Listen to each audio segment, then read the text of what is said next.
What's up guys, it's Claudio here, and today I want to talk about how much my race bike costs, including all the upgrades and modifications I made to it the past 3 years. I'll also talk about all of my essential accessories, how much money I've spent in the world of cycling so far, and I'll talk a little bit about why I got those particular upgrades and accessories. We all know that cycling is really expensive, and I've always wondered how much people are spending on their bikes. So if you have a favorite frame, group set, or full bike that you'd recommend for racing, leave it in the comments down below. Also, if you like this video, give it a thumbs up and subscribe for more content like this. So for those of you who don't know, I've been cycling for 3 years. I started out training for triathlons for the first year and a half. I also started racing criteriums and road races after just 8 months of training, so I got dropped a lot.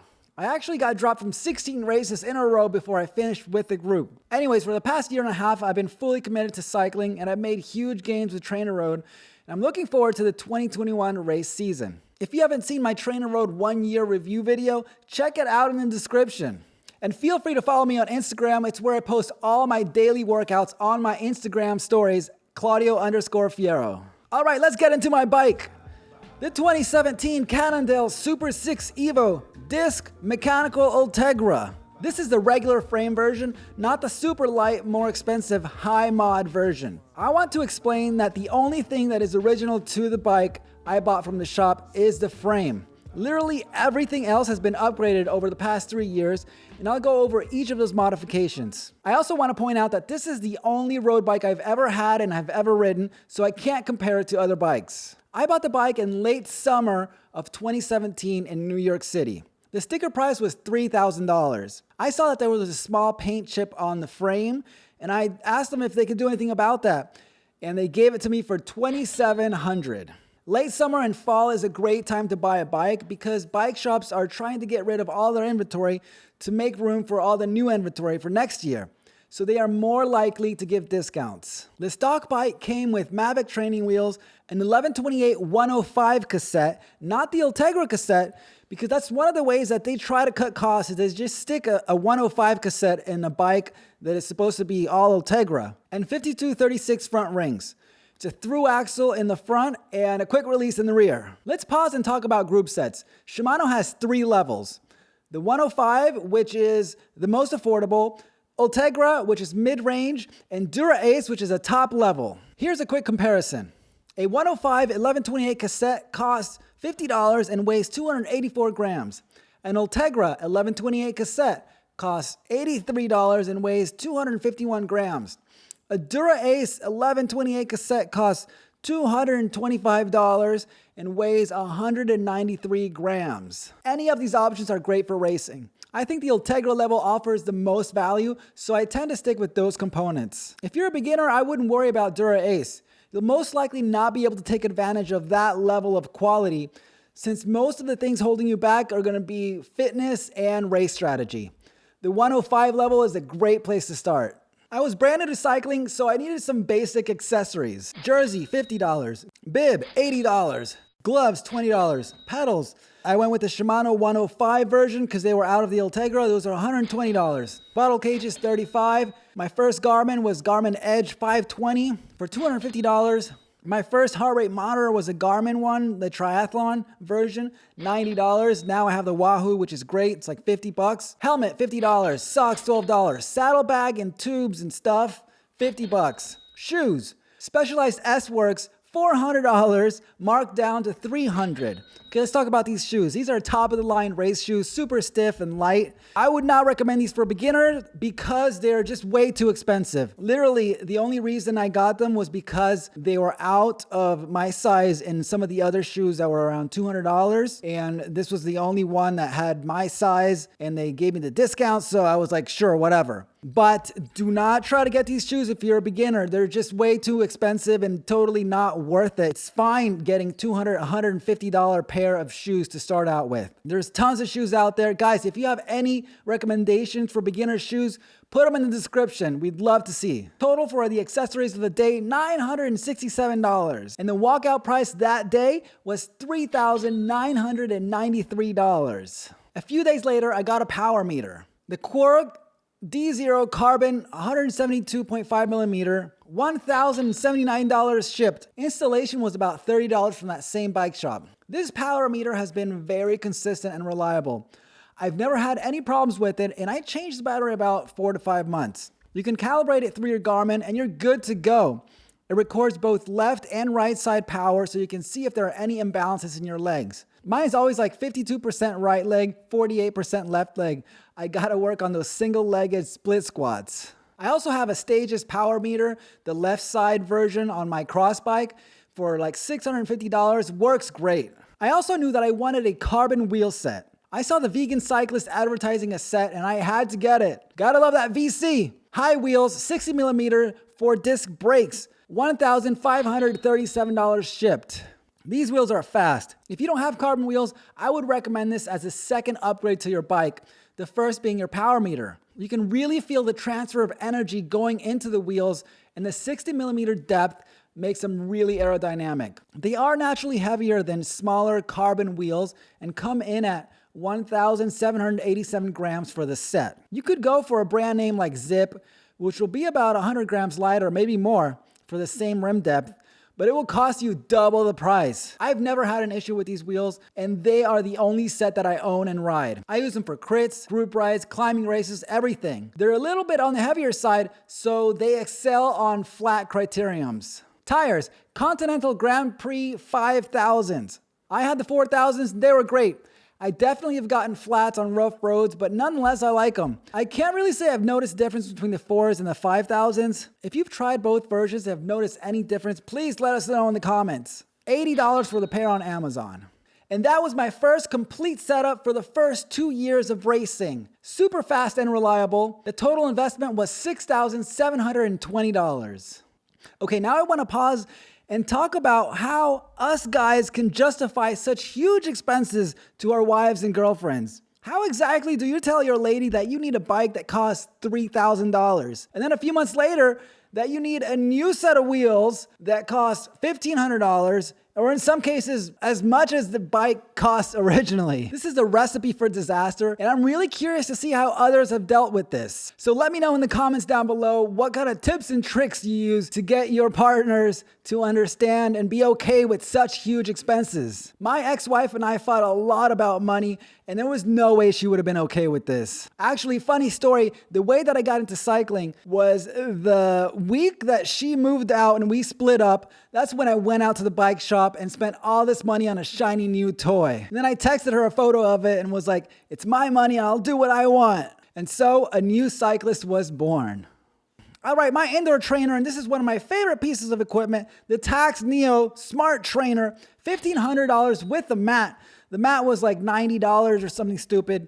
It's worth it. The mat is good. It's a good quality mat, and you don't want to be using towels or like a yoga mat. So just get whatever mat they have, the trainer has, or an official mat. It's totally worth it. I went with this trainer because it's supposed to be the most quiet smart trainer. I also knew that I wanted a direct drive trainer for the smoothest ride quality, and this thing has been a champ. You can even take it to races and it'll work without any power. I'm a big fan of indoor training, and I use TrainerRoad heavily, especially during the off season. It's also great for Zwift. I know there are a lot of great trainers under $1,000, so don't feel like you need something this expensive to get started. I just happen to have the cash at the time. If you have a smart trainer under $1,000 that you really love, leave it in the comments down below. I'm sure everybody would love to hear some recommendations for trainers, especially people just getting into indoor training. All right, so let's talk about my later upgrades, all which have been throughout the past year. My saddle, the Fabric Flat Racing Saddle, carbon rails, $180. I can't say I feel too much of a difference between this saddle, but it's definitely lighter by 100 grams. I haven't experimented much with saddles because it's just such a pain in the butt, taking it on and off and then trying it out for like 2 weeks and feeling how you feel.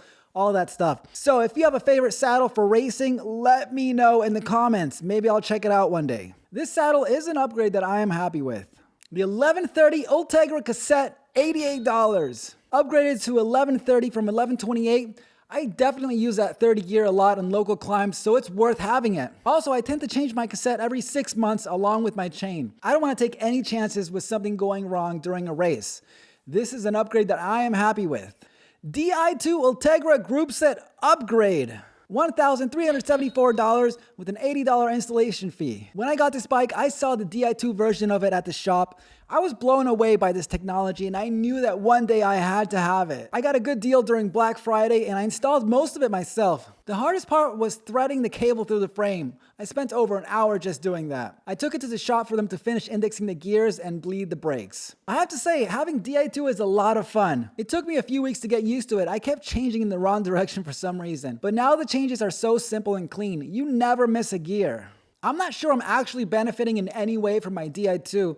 My mechanical group set was just fine. Perhaps if you're an elite sprinter and need really fast and accurate changes during your sprint. But for me, this is purely a fun upgrade. One thing I really like having is the buttons on the hoods to navigate my Garmin. Very cool feature, but a pure luxury. This is an upgrade that I am very happy with. Dura-Ace chain, $70. Let's talk again about Dura-Ace versus Ultegra.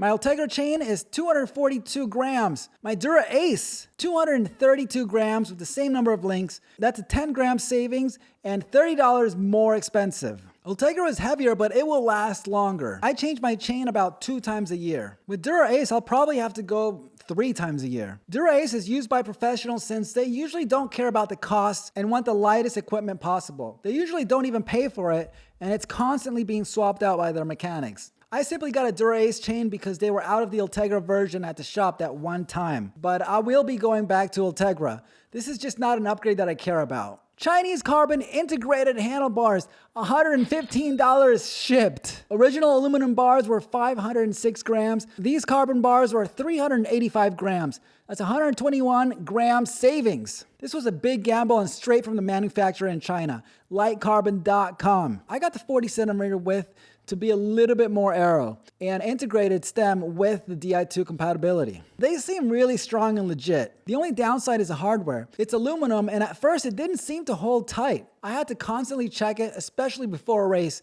to make sure it was tight or it will move. This is how I finished the first race with these handlebars. Luckily, I got dropped in the second lap of that race, so I rode most of that race by myself away from the group. But it was pretty annoying and really scary. The bolts are already stripped at one end, and it's hard to find this hardware since you need both the front and the rear screws.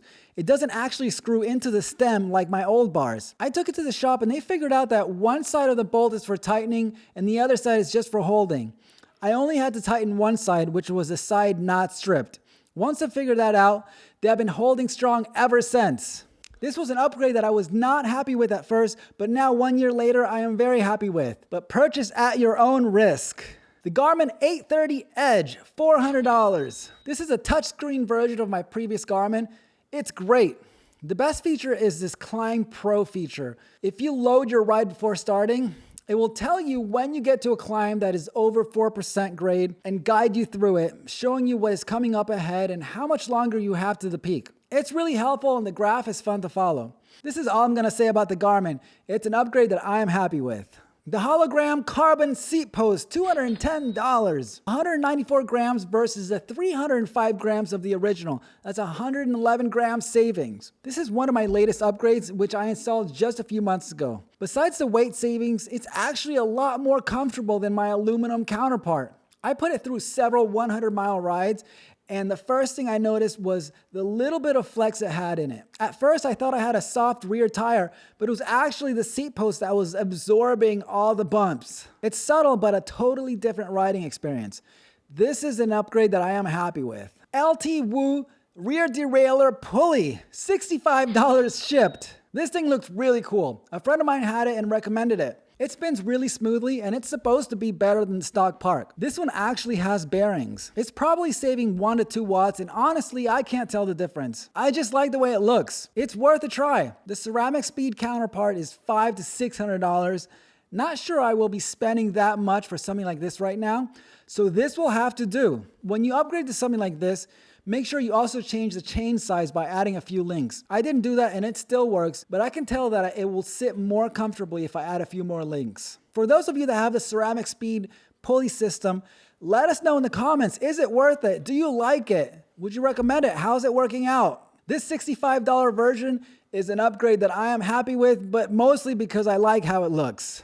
My bike fit, $400. Let's talk about it. I made a whole video about my expensive $400 bike fit in New York. I would say about $100 of those $400 are simply just the standard New York markup. So it's probably the equivalent of a $250 to $300 bike fit somewhere else. Either way, paying a few $100s to have our $5,000 bikes custom fit to us is a small investment and arguably way more important than most other components.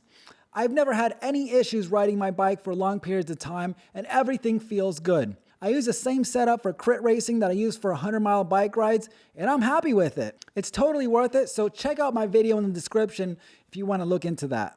GoPro Setup. For the front camera, I use a Hero 7 below the Garmin. This gives a really clear view of the race in the widest settings.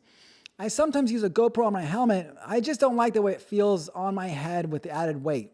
A Hero Session 5 on the back clamped to the seat post. I can't use a seat rail mount because my seat is pushed almost all the way forward. The battery life for these will last almost an hour, but I hear the new GoPros have longer battery life. Perhaps I'm due for an upgrade. So the total weight for my upgraded bike is 18.15 pounds or 8.2 kilograms without the GoPros.